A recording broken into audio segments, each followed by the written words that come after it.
ආයිබෝවන් දයාවර දුවේ පුතේ අපි මේ ආකාරයට ඔබ හමුවන්නට අදහස් කරේ මෙම කාල සීමාවේදී ඔබ නිවසට වී ආරක්ෂිතව සිටින කාල සීමාවක් වන බැවින් වෙල්ලස්ස ජාතික පාසලේ ආචාර්ය මණ්ඩලය ඔබ වෙනුවෙන් මේ ආකාරයට ඔබ හමුවට එන්නට සූදානම් සිටින්නේ ඔබ මෙම ආරක්ෂිත අවස්ථාවේදී තවදුරටත් ආරක්ෂා කර ගනිමින් ඒ වගේම අධ්‍යයන කටයුතු සඳහා අඛණ්ඩව ඔබව සම්බන්ධ කර ගැනීමේ හැකියාව ඔබට ලබා දෙන්නට සහ ඒ වගේම දයාබදුවේ පුතේ ඔබට අභියෝගයක් වෙලා තියෙනවා මෙම කාල සීමාව ඔබ ආරක්ෂිතව පසු විය යුතුමයි මොකද සූත්‍රජීවියෙක් එක සටන් කරන්නට සිද්ධ වෙලා තියෙන කාල සීමාව. ඒ මහජීවීන් උනත් අපිට ටිකක් ඒ අභියෝගයට මුහුණ දෙන්නට සැලසුම් සහගතව මුහුණ දෙන්නට විවිධ ආරක්ෂක උපක්‍රම අනුගමනය කරන්නට සිදු වී තිබෙනවා. ඒ නිසා පාසලේ එන්නට ඔබට තව ටික දවසක් නිවසේට ඇඳී සිටින්නට සිදු වේවි. ඉතින් දයාබදුවේ පුතේ සාමාන්‍ය පෙළ විභාගයේ අනාගතයේදී ඔබට මුහුණ දෙන්න අවස්ථාව ලැබෙනවා. එය පැවැත්වෙනවා. ඒ විභාගයේදී ඔබට තමන්ගේ ඉලක්කය කරා යාමට අවශ්‍ය වෙනවා. ඉතින් ඒ ඉලක්කය කරා යන්නට ඔබට අවශ්‍ය දැනුම ලබා ගන්නට විවිධ ක්‍රම අනුගමනය කරන්න සිද්ධ වෙනවා. විද්‍යාලය මගින් දුරස්ථව ඔබට අධ්‍යාපනය ලබා දෙන්නට අදහස් කරනවා. එහිදී විවිධ ක්‍රම අනුගමනය කරනවා. එම ක්‍රියාවලියේ එක පියවරක් විදිහට තමයි ඔබව මෙලෙස අපි වීඩියෝ පාඩම් මාලාවක් මගින් හමුවන්නේ. ඉතින් දයාබදුවේ පුතේ ඔබ මේ අවස්ථාවේදී හිතට ගන්නට ඕන අපි නිවසට වී සිටින කාල සීමාව අපට ආශිර්වාදයක් කර ගන්නට ඕන. ඒ කාල සීමාව තුළදී ඔබට පුළුවන් වේවි ලකුණු එකතු කරන්නට. ලකුණෙන් ලකුණ එකතු කරන්නට මේ කාල සීමාව ඔබ යොදා ගන්න. ඔබ එකතු කරන ලකුණේ සමස්ත අගය 75කට වඩා වැඩියක් වුණොත් ඔබට අනිවාර්යයෙන්ම විෂයකට ඒ සාමර්ථ්‍යයක් ලැබෙනවා. ඉතින් ඒ ප්‍රමාණය එකතු කරගන්නට ඔන්න ඔබට කාල සීමාවක් ලැබිලා තියෙනවා ලබා දීලා තියෙනවා. ඒ නිසා සමන්ගේ ස්ව උත්සාහය කොච්චර ප්‍රමාණයක්ද කියලා මැනගන්නටත් මේක ඔයගලන්ට අවස්ථාවක් වේවි. ඉතින් ඒ නිසා විද්‍යාව ප්‍රශ්න පත්‍රය ගත්තාම ඔයගොල්ලෝ දන්නවා 10 ශ්‍රේණියේ පාඩම් 20ක් සහ 11 ශ්‍රේණියේ පාඩම් 15කින් ඔබට ප්‍රශ්න පත්‍රය සකස් කරනවා.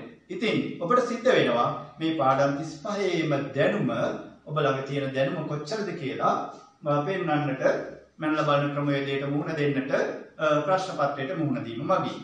එවිට ඔබට ළඟා වෙන්නට පුළුවන් ඔබ උත්සාහ කළා තියෙන ආකාරය අනුව යම් ලකුණු සීමාවකට. ඉතින් දයාබදුවේ පුතේ සියලු දෙනාට මම මේ අවස්ථාවේදී මතක් කර සිටින්නේ ඔබ හිතාගෙන ඉන්නවට වඩා වැඩි සාමර්ථ්‍යයකට යන්නට ඔබට හැකියාව තියෙනවා. මේ කාල සීමාව ප්‍රයෝජන ගන්නට පුළුවන්කම තියෙනවා. ඒ නිසා ඔබ ළඟ තියෙන පෙළපොත් 10 ශ්‍රේණිය සහ 11 ශ්‍රේණියේ පෙළපොත් දෙක තනියම කියවන්නටත් කාලයක් මේ අවස්ථාවේදී යොදා ගන්න.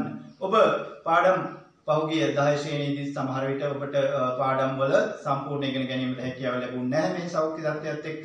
ඒ නිසා ඒ සියල්ල සමස්තය විදියට ඔබ තමන්ගේ දැනුමට එකතු කර ගන්නට නම් තනියෙන් ගන්න උත්සාහය විදියට මම මේ වැඩි ප්‍රමාණයක් මේ පිළිබඳව ඔබට මතක් කරන්නේ. ඔබ මේ කාල සීමාව තුළ තනියම ඉගෙන ගත යුතු නිසා ඉතින් ඒ අවස්ථාවේදී මේ පොත් දෙක හොඳින් කියවන්න කියලා මුංචි උපදේශයක් ඔයගලන්ට මම ලබා දෙනවා. මොකද ඒක ගොඩාක් වටින බව ඔයගලන්ට විභාගයේදී දැනෙයි. ඉතින් ඔබට අපි උදව් කරනවා නිරන්තරයෙන්ම. අපි එහෙමනම් මේ ආකාරයට අද දවසේදී විද්‍යා පාඩම් ඉගෙන ගන්නට පටන් ගනිමු. 11 ශ්‍රේණියේ 5 වෙනි ඒකකය තමයි අපි මුලින් ආරම්භ කරන්නට මේ සූදානම් වන්නේ. ඔයගොල්ලෝ දන්නවා 11 ශ්‍රේණියේ 5 වෙනි ඒකකය ඔබට ලැබෙන්නේ මාතෘකාව ප්‍රකාශ විද්‍යාව.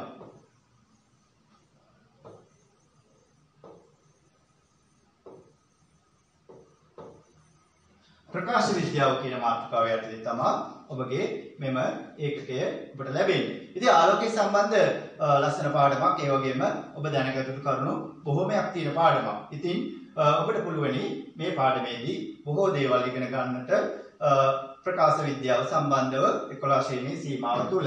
ඉතින් දයාබදුවේ පුතේ මෙතනදී ඔයගලන්ට මතක ඇති අපි පුංචි පන්ති වල ඉඳලා දිගින් දිගටම ඉගෙනගෙන ආව මේ ආලෝකය පිළිබඳව. එතනදී අපිට පෙනීම ඇති වෙන ආකාරය පිළිබඳව ඔබ ඉගෙනගෙන තියෙනවා. අපිට පෙනීම ඇති වීම සඳහා ආලෝකය අවශ්‍ය වෙනවා. ඒ වගේම ඇස අවශ්‍ය වෙනවා. ඇස සහ ආලෝකය කියන දෙකම උදව් කරගෙන අපිට පෙනීම ඇති වෙනවා. ඉතින් ඒ පෙනීමෙන්දී දැන් ඔබට පේනවා මේ අවස්ථාවේදී මම සහ මේ බෝඩ් එක. එතකොට ඔබට මේ පෙනීම ඇති වෙද්දී ආලෝක ප්‍රභවයකින් එන ආලෝකය ඒ වස්තුව මත පතනය වෙලා ඊට පස්සේ ඒ වස්තුවේ ඉඳලා ආලෝකේ පරාවර්තනය වෙලා තමයි ඔබට පෙනීම ඇති වෙන්නේ. දැන් බලන්න පෙනීම ඇති වෙන අයුරු ඔබට බලා ගන්න හැකියාව ලැබෙනවා මේ රූප සටහන මගින් දීප්ත වස්තුවක් වෙච්ච සූර්යයා.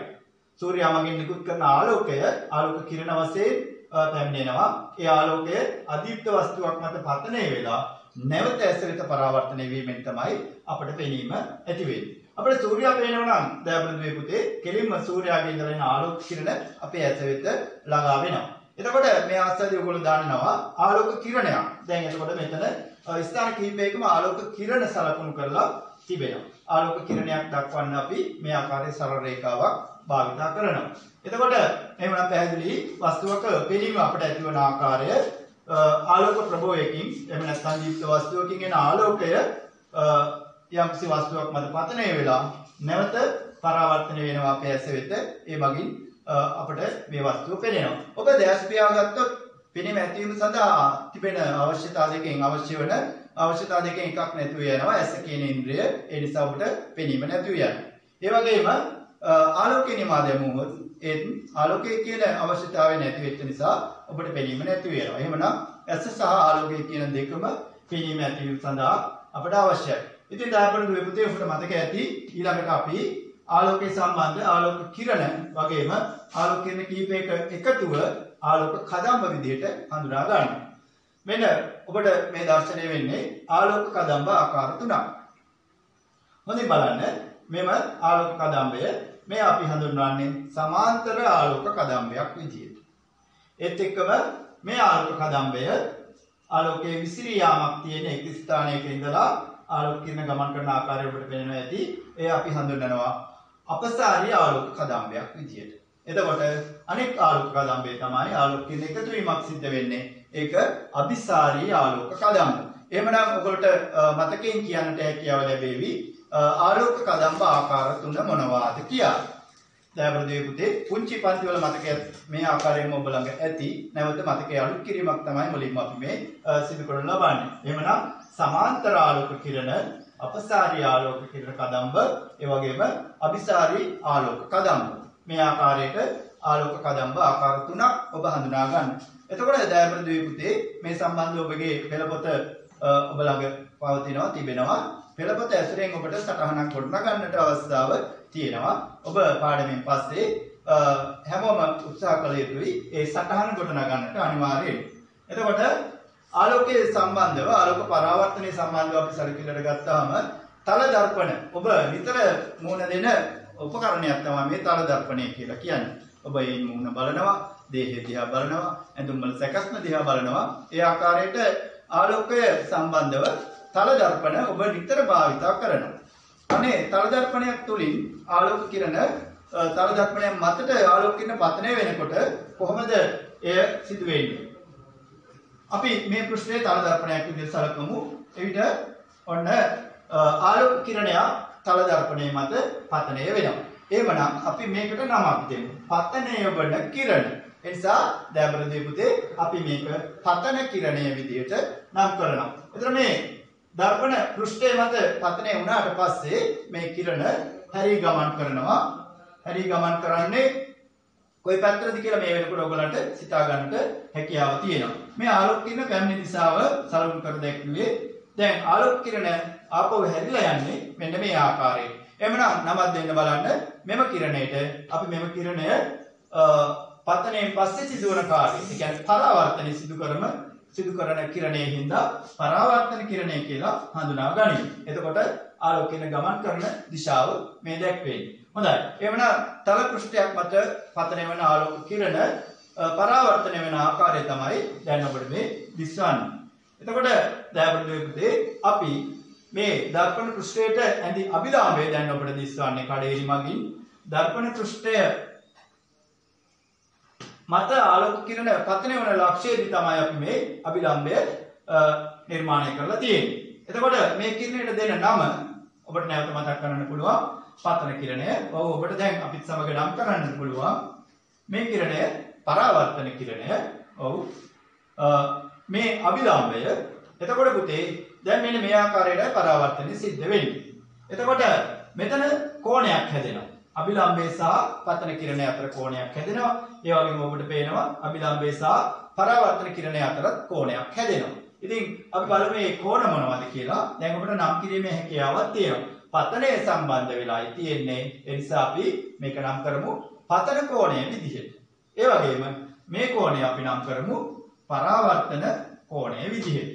එතකොට පතන කිරණය අපි I අකුරින් සටහන් කරමු. ඒ වගේම පරාවර්තන කෝණය R අකුරෙන් සටහන් කරමු. පතන කෝණය I අකුරෙන් පරාවර්තන කෝණය R අකුරෙන් සටහන් කරලා තියෙනවා. දැන් ඔබට පෙනෙන දායකරුවේ පුතේ තල දක්වන එක. එහෙම නැත්නම් තල පෘෂ්ඨයක සිදුවන පරාවර්තනයේදී මෙන්න මේ ආකාරයට මේ ක්‍රියාවලිය සිද්ධ වෙන්නේ. දැන් අපිට උගලට දැනගන්නට අවස්ථාව තියෙනවා මෙන්න මේ සම්බන්ධව නියම ආලෝකයේ සම්බන්ධ නියම දෙකක් 11 ශ්‍රේණියේදී ඔබට ඉගෙන ගන්නට තියෙනවා. ඒකම 9 ශ්‍රේණියේදීත් ඔබ මේ පිළිබඳව දැනගෙන තියෙනවා. ආලෝක පරාවර්තන නියම විදිහට තමයි අපි මේ නියම හඳුන්වන්නේ.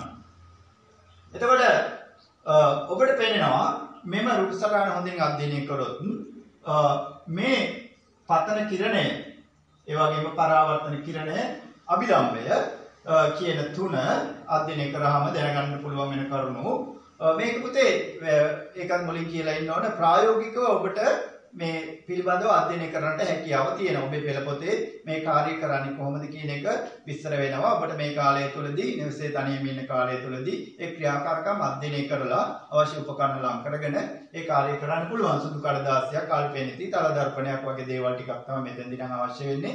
ඔබ පෙළ පොත සමග යන්න පෙළ පොතේ තියෙන උපදේශ පිළිපදින්න ඒ ආකාරයට ප්‍රායෝගික පරීක්ෂණය කරගැනීමේ හැකියාවක් තියෙනවා. ඉතින් ඊට පස්සේ අපි මේ කියපු ආකාරයට මේ පතන කෝණය සහ පරාවර්තන කෝණය ප්‍රමාණයෙන් සමාන වෙනවා. ඒ පිළිබඳවත් හොඳින් මතක තබා ගන්න.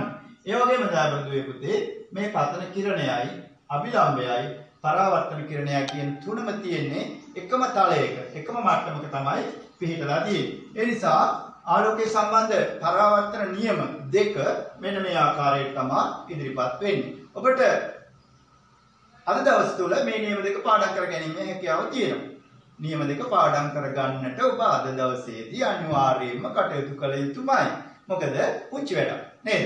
එතකොට බලන්න එක් නියමයකින් කියවෙනවා පතන කිරණයත් පරාවර්තන කිරණයත් පතන ලක්ෂයේදී පෘෂ්ඨයට ඇඳි අභිලම්භය යන මේවා එකම තලයක පිහිටයි. පතන කිරණය පරාවර්තන කිරණය පතන ලක්ෂයේදී පෘෂ්ඨයට ඇඳි අභිලම්භය යන මේවා එකම තලයක පිහිටයි. ඔන්න එක නියමයකින් කියවෙන්නේ. ඔබට මේ 5 වතාවක් 6 වතාවක් කියවද්දී මතකයේ රඳවා ගන්නට පුළුවන්කම ලැබෙනවා. ඒ වගේම ඊළඟ නියමය එක මතක තියාගන්න ගොඩාක් ලේසි. නේද පුතේ? බලන්න. පතන කෝණයත් පරාවර්තන කෝණයත් එකිනෙකට සමානයි. මේ කෝණ දෙක එකිනෙකින් සමානයි කියන එක අවබෝධ කරගත්තාම මේ නියම වල තියෙන දේවල් ඔබට මතක තබා ගැනීම පහසු වෙනවා. එහෙනම් ඔන්න අද දවසේ අපි ආරම්භ කරපු කටයුත්තේ ඔයගලන්ට මූලික වශයෙන්ම හම්බ වෙන ක්‍රියාකාරකම් අතර එකක් තමයි මේක. මොකද්ද? මෙම ආලෝක පරාවර්තන නියම දෙක පුතේ ඔබ අද දවසේ පාඩම් කරගත යුතුයි. ඔබ මේ වීඩියෝ ආරම්භන දවසේම මෙම නියම දෙක පාඩම් කරගන්න. එතකොට ඒ කාර්යය අවසන් වෙනවා. එතකොට ඒ වගේම ඊළඟට ඔබට මෙම රූප සටහන නිර්මාණය කරන්න අඳින්න ඒ පිළිබඳව මතක තබා ගත යුතුයි. එතනදී මම කිව්වා ප්‍රායෝගික පරීක්ෂණය ඔබ කරලා බලන්න කියලා. ඒකත් වැදගත් වෙනවා. එතකොට විශේෂයෙන් පුතේ ආලෝකයේ සම්බන්ධ කටයුතු කරද්දී කිරණ සටහන අඳිද්දී අඩිරෝල පැන්සල නිසියාකාරව භාවිත කරන්න වෙනවා. ආලෝක කිරණ ඇදට ගමන් කරන්නේ නැහැ. ඒ නිසා අනිවාර්යයෙන්ම ආලෝක කිරණ අඳිද්දී අඩිරෝලක් පාවිච්චි කරන්න. එමුනම් පුතේ අපි පතන කෝණයට I කියලා නම් කරාම පරාවර්තන කෝණයට R කියලා නම් කරාම I සමාන වෙනවා R ට. ඒ කියන්නේ පතන කෝණය සමානයි පරාවර්තන කෝණයට. එහෙමනම් ආලෝකයේ පරාවර්තන නියම ඔබට මේ ආකාරයට මතක හිටිනවා පාඩම් වෙනවා. පතන කිරණයත් පරාවර්තන කිරණයත් පතන ලක්ෂයේදී පෘෂ්ඨයට ඇඳි අභිලම්භයක් යන මේවා එකම තලයක පිහිටයි. ඒ වගේම පතන කෝණයත් පරාවර්තන කෝණයත් එකිනෙකට සමානයි. හොඳයි. එතකොට ඔබ මම කිව්වා ඉස්සර වෙලා වැඩිම වාර ගණනක් තල දර්පණයක් ඉදිරියේ සිටගෙන තිබෙනවා. නැත්නම් තල දර්පණයකින් ඔබේ මුහුණ බලලා තිබෙනවා. එතකොට තල දර්පණයක් ඉදිරියේ තියෙන වස්තුවක ප්‍රතිබිම්බය කොයි ආකාරයකටද ඇති වෙන්නේ කියන එක පිළිබඳ ඔබට අවබෝධයක් ලබා ගත යුතු වෙනවා. 11 ශ්‍රේණියේ දරුවෙක් විදියට ඒ ඇතිවන ආකාරය පිළිබඳ කිරණ සටහනක් ඇඳීමේ හැකියාවත් ඔබට තිබිය යුතු වෙනවා. ඉතින් දයාබර පුතේ මේ රූප සටහන අධ්‍යයනය කරාම අපි මෙතනදී මේ පෙන්වන්නේ තල දර්පණයක් ඉදිරියේ තියෙන ලක්ෂ්‍යමය වස්තුවක ප්‍රතිබිම්බය ඇතිවන ආකාරය. තල දර්පණයක් ඉදිරියේ ඇති ලක්ෂ්‍යමය වස්තුවක ප්‍රතිබිම්බය ඇති වෙනවා තමයි ඔබට දැන් මේ බෝඩ් එකේ දිස් වෙන්නේ. ඒතර පුතේ අපි වස්තුව මෙතන O කියලා හඳුන්වලා තියෙනවා. වස්තුව ඒ විදිහට දර්පණයේ ඉදිරියේ පිහිටනවා. වස්තුවේ ඉඳලා දර්පණයට එන ආලෝක කිරණ මෙන්න මේ ආලෝක කිරණ දෙකක් අපි මෙතනදී ඇඳලා දක්වලා තියෙනවා. දැන් ඔබ දන්නවා මෙතන අභිලම්බයේ පිහිටනවා. පතන ලක්ෂයේ ඉඳලා මේ ආලෝක කිරණ පරාවර්තනයට ලක් වෙනවා. අපි නිරීක්ෂකයා මේ පැත්තේ ඉන්න විදිහට යොදාගෙන තියෙන්නේ. එතකොට මේ බලන්න මේ පරාවර්තන කිරණ පසුපසට දික් කිරීමෙන් කඩේරි වලින් දක්වලා තියෙන පරාවර්තන කිරණ පසුපසට දික් කිරීම. එතකොට ඒවා යම් ලක්ෂයකදී හම්බ වෙනවා. අන්න ඒ ස්ථානයේ තමයි ප්‍රතිබිම්බය ඇති වෙන්නේ. ඉතින් මෙතනදී විශේෂයෙන්ම මතක තියාගන්න මේ රූප සටහන වල අඳින්න සිද්ධ වෙනවා. ඇඳලා පෙන්වන්න සිද්ධ වෙනවා ප්‍රශ්නයකදී පිළිතුරක් විදියට. එතනදී මෙන්න මේ දුරවල් දෙක සමානයි. මේ දුරවල් දෙක සමානව තමයි පිළිටන්නේ. පුතේ අඳිද්දි ඔයාලට පොඩි උදව්වක් කරන්න පුළුවන් මෙහෙම කරන්න පුළුවන්. ඉස්සර වෙලා මේ වස්තුව ලකුණු කරගත්තට පස්සේ මෙතන මේ ලක්ෂණයේ වස්තුව ලකුණු කරාට පස්සේ ඔබට පුළුවනි අනිත් කිරණ අඳින්න කලින් ඔබට ඔබ ළඟ තියෙන මෙහෙම උපකරණයක් අඳුරලා කරගෙන මෙතන ඉඳලා ඒ කියන්නේ ඕ ඉඳලා එම් ළඟට තියෙන දුර මැනලා ඒ දුරම ආපහු මේ පැත්තට මැනලා මෙතන ඔබට පුළුවන් සලකුණක් යොදා ගන්න. මම කියපු පැහැදිලි වෙන්නේ නැති වස්තුවේ ඉඳලා දර්පණයට තියෙන දුර මැනලා ඒ දුරම නැවත දර්පණයේ ඉඳලා මේ පැත්තට යම් ස්ථානයක සලකුණු කර ගන්න. එතකොට අපි අනිවාර්යයෙන්ම ඔතන තමයි ප්‍රතිබිම්බය හැදෙන්නේ කියලා දන්නවා. නමුත් මේක ඇත්තටම සිද්ධ වෙන්නේ ආලෝක කිරණ මෙහෙම පතනය වෙලා පරාවර්තනය වෙලා මේ පරාවර්තන කිරණ එකතු කරාම තමයි ප්‍රතිබිම්බය හැදෙන තැන හොයාගන්න පුළුවන් වෙන්නේ. ප්‍රායෝගිකව පරීක්ෂණය කරලා බලද්දී ඒ ආකාරයට කරන්න පුළුවන්. නමුත් පොතේ අඳිද්දී අපිට මේ ක්‍රමය යොදාගත්තොත් අපිට ඒකෙන් පහසුවක් වෙනවා. එතකොට පුතේ ඊට පස්සේ මේ කිරණ දෙක අඳින්න. මොන කිරණ දෙකද? පතන කිරණ දෙක ඇඳලා. ඊට පස්සේ ඔයගලන්ට පුළුවන් වුණා මේ දෙක අඳින එක තව ටිකක් පහු කරන්නයි. මේ කඩේලි මගින් මෙතන ඉඳලා මෙතනට මේ කිරණ දෙක ඇඳලා ඊට පස්සේ පරාවර්තන කිරණ අඳින්නත් පුළුවන්. මොකද ඇඳලා පස්සේ දන්නේ නැහැ නේ කොහමද ඇඳ කියලා. නේද? අඳින්න කලින් නම් ඇත්ත කතාව මොකක්ද කියන්නේ අපි දන්නවා. නමුත් රූප සටහනේ වලදී ඇඳ ගන්න ඕන නිසා මම ඔයාලට පාසු ක්‍රමයක් කිව්වේ වස්තුව ලකුණු කරා ඒකේ ඉඳලා දර්පණයෙන් දුරට සමාන දුරකින් ප්‍රතිබිම්බයක් ලකුණු කරගෙන ඊට පස්සේ කිරණ ටික අඳින එක තමයි මෙහෙම කරමු කියලා මම යෝජනා කරේ. වස්තුවේ ඉඳලා කිරණ දෙකක් ඇඳලා මේ වගේ කිසියම් පරතරයක් කියලා ඒවා එතකොට ඔබට පේනවා අපසාරී කිරණ විදිහට අපි ඇඳලා තියෙන්නේ. ඊට පස්සේ ඒ කිරණ දෙක දර්පණයට හම්බ වෙච්ච ලක්ෂයේ ඉඳලා මේ කඩේරි ඇඳ අපි මුලින් ලකුණු කරගත්ත සලකුණට එතන තමයි ප්‍රතිබිම්බය හැදෙන්නේ. ඊට පස්සේ මේ පරාවර්තන නියම දෙකත් කඩේරි කෙලින්ම එන විදිහට අඩුවල තියලා ඇඳගත්තා. මම මේ පුතේ විස්තර කරේ මේ රූප සටහන ඇඳ ගන්න ඔයගලන්ට පහසු වෙන ආකාරයක්. එහෙම නැත්නම් අපි මේක අඳින්න හදන්නේ මේ දෙක ඇඳලා මේ දෙක ඇඳලා ඊට පස්සේ කඩේරි වලින් දික් කරලා මේ ප්‍රතිබිම්බය තියෙන තැන හොයාගන්න හදන්නේ. නමුත් එතකොට සිද්ධ වෙන්නේ සමහර විට මේ මට්ටමේ නෙවෙයි අපි ඇඳපු විදිහ අනුව වෙන තැනකදී උස් මට්ටමේදී හම් වෙන්න පුළුවන් නැත්නම් පහළ තැනකදී හම් වෙන්න පුළුවන්.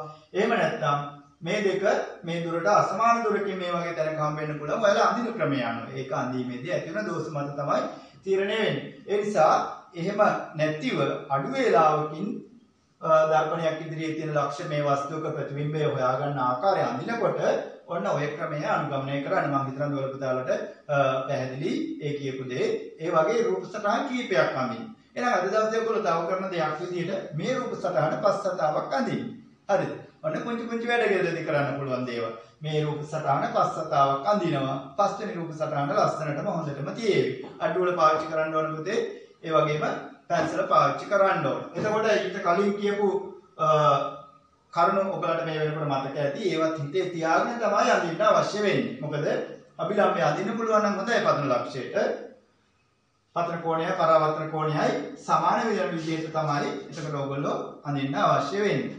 එතකොට ඔබට ඊළඟට අපි බලමු තල දර්පණයක් ඉදිරියේ තියෙන වස්තුවක ඇති වෙන ප්‍රතිබිම්බයේ ලක්ෂණ මොනවද කියලා. දැන් දන්නවනේ ඔයාලා තල දර්පණය ඉස්සරහට ගත්තාම මොන වගේ ප්‍රතිබිම්බයක් තල දර්පණයෙන් ඇති වෙන්නේ කියලා නේද? තමන්ගේ රූපේ තමන් දැකලා තියෙනවා වැඩි වාර ගණනක්. එතකොට ඒ ප්‍රතිබිම්බේ ඒ ඔයාමයි නේද? ඔබ දකින්නේ ඔබම තමයි. උස ප්‍රමාණය මහත ඒ වගේ දේවල් එක සමානව තමයි පේන්නේ.